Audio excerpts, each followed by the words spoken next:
Good day, everybody. I'm Shmee, and I make guides for Path of Exile's Ruthless mode. If you're enjoying the content, please hit that like button, and feel free to subscribe if you'd like to see more. Today I'm back because I have a big problem. I can't stop dying. Now, some of the deaths are lag or full-on disconnects, but a whole lot of them are just some monster closing the gap in no time at all and killing me in one hit before I can react.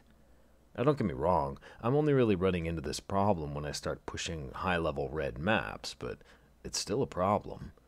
I'm dealing great damage despite having a wildly mediocre bow. I can power farm yellow maps till my eyes bleed, but pushing reds gets me killed and wipes away all my progress.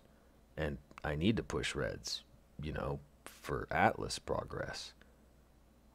Make It Rain needs some increased life, and he just has very little on his gear. And he needs a good bow, really just a decent one. So I tried farming some delve with Make It Rain to get some craft materials so that I could craft some better gear, and unsurprisingly, a poison bow build was a pretty bad delver. No problem though, I have other characters, and I have them exactly for this reason.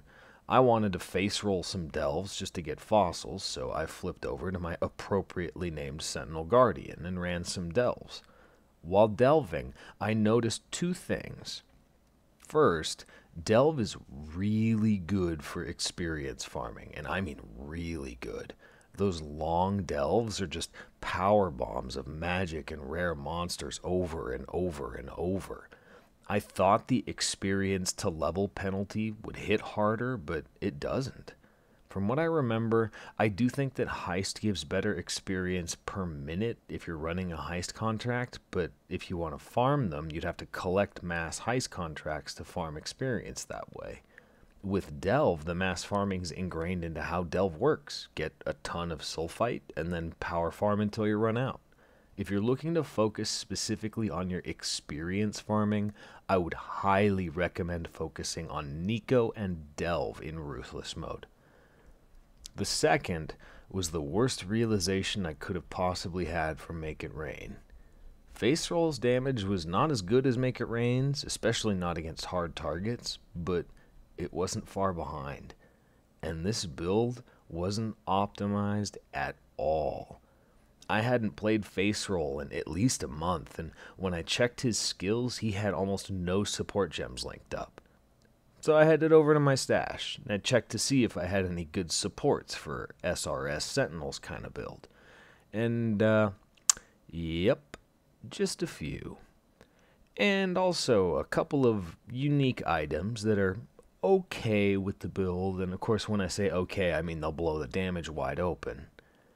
And best of all, Face Roll just doesn't die. You have to do really stupid things on this character to die.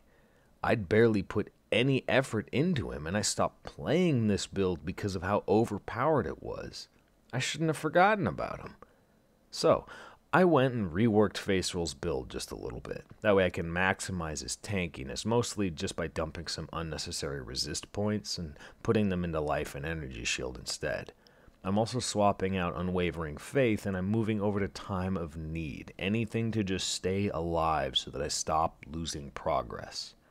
Now, that being said, I'm not giving up on Make It Rain. His damage is just amazing. And with a good bow, I think it'll be able to take down anything. I am, however, flipping over to Face Roll for now to just see how far I can push his damage and to farm up some gear and seriously just one decent bow. Just one, please, just one.